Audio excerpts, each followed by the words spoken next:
पंचायत समिति पिनंगवा के चेयरमैन तथा वाइस चेयरमैन का चुनाव बुधवार को एक बार फिर स्थगित कर दिया गया। अब ये चुनाव आगामी 2 जनवरी को कराया जाएगा। चुनाव को लेकर पिनंगवा बीडीपीओ कार्यालय में जहां भारी पुलिस बल तैनात किया गया, तो वहीं पंचायत समिति के सदस्य भी चुनाव का इंतजार करते रहे, जिससे बाद खंड विकास एवं पंचायत अधिकारी मनीष मलिक ने एसडीएम मनीषा शर्मा की तबीयत खराब होने की बात कहकर चुनाव स्थगित होने की बात कह दी। इस दौरान पंचायत समिति चेयरमैन उम्मीदवार असलम गुट के पंचायत सदस्यों ने प्रशासन पर गंभीर आरोप लगाते हुए कहा कि चुनाव को राजनीतिक दबाव के चलते स्थगित किया गया है। पहले चुनाव स्थगित करने की कोई सूचना नहीं दी गई। मौके पर इस चुनाव को रद्द किया गया है, जबकि अगर चुनाव स्थगित ही करना था तो इसकी सूचना जिला प्रशासन को पहले देनी चाहिए थी। असलम गुट के सदस्यों ने कहा कि दूसरे उम्मीदवार रफीक पर अपने पूरे सदस्य नहीं थे। यही वजह है कि एसडीएम की बीमारी का बहाना लगाकर चुनाव को स्थगित किया गया।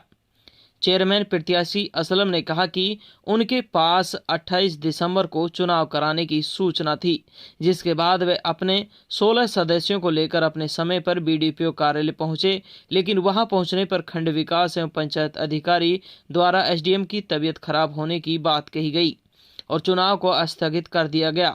उन्होंने आरोप लगाया है कि रफीक भाजपा पार्टी का समर्थक है और उसके पास पूरे मेंबर नहीं हैं।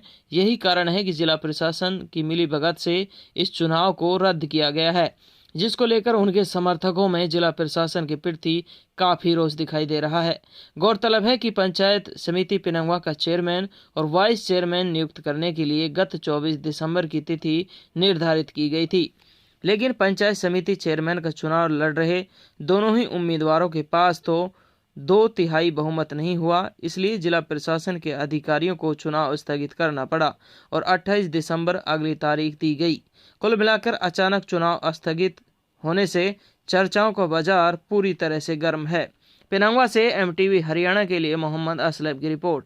यदि आपने हमारे चैनल को अभी तक सब्सक्राइब नहीं किया है तो प्लीज़ चैनल को सब्सक्राइब जरूर करें। जनाब, आज जो चुनाव का हमें नोटिस मिला हुआ था वो 11 बजे का टाइम था, तो हम 11 बजे ब्लॉक के ऑफिस में पहुंच गए हैं 16 मेंबर के साथ। हमारे साथ 16 मेंबर हैं और जब हम ब्लॉक में एंट्री कर रहे हैं तो तभी हमें ऑफिसरों ने अवगत कराया कि भाई आज आपका चुनाव नहीं हो पाएगा। हमने जब कारण पूछा तो बीडीओ साहब यहाँ खड़े हैं। बीडीओ साहब कह रहे हैं कि जो आपकी प्रेजाइडिंग ऑफिसर है मैडम जी, उनकी तबीयत खराब है। अगर उनकी तबीयत खराब थी तो हमें पहले बताना चाहिए था। हमें तो इसमें प्रशासन की मिलीभगत लग रही है जी। प्रशासन कहीं ना कहीं मिलीभगत करके उन दूसरी पार्टी के साथ मिलीभगत कर रहे हैं। तो अगली कोई तारीख के बारे में बताया? अभी हमें नहीं बताया गया अगली तारीख के बारे में। और हम तो सरकार से ये अनुरोध करेंगे कि जिस तरह से ये लोग अपनी मनमानी चला रहे हैं, इस तरह मनमानी नहीं चलनी चाहिए। हम यहाँ 16 मेंबरों के साथ अपनी पूरी बहुमत के साथ यहाँ आए हुए हैं। 16 मेंबर मेरे साथ हैं यहाँ पे।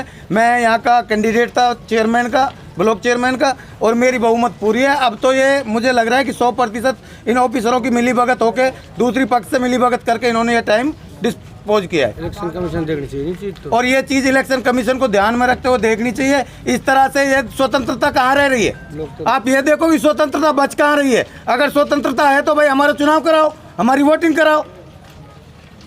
ये तो एक तानाशाही कर रहे हैं ये लोग। ये तानाशाही नहीं चलेगी इस तरह से।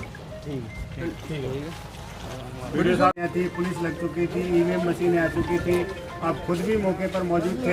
अगर एसडीएम मैडम की तबीयत खराब थी तो पहले से सूचना क्यों नहीं दी गई और अगली तिथि क्या है? देखिए, पंचायत समिति का चुनाव था और हमारी तरफ से सारी तैयारियां पूरी थी। पुलिस भी आई थी, हमने ईवीएम भी तैयार की हुई थी और 11 बजे का समय था। तो 11 बजे मेरे पास मैसेज आया, एसडीएम मैडम की तबीयत ख़राब है, उनको बेड रेस्ट की सलाह दी है डॉक्टर ने, और इस वजह से आज की जो इलेक्शन की डेट है वो पोस्टपोन की गई है।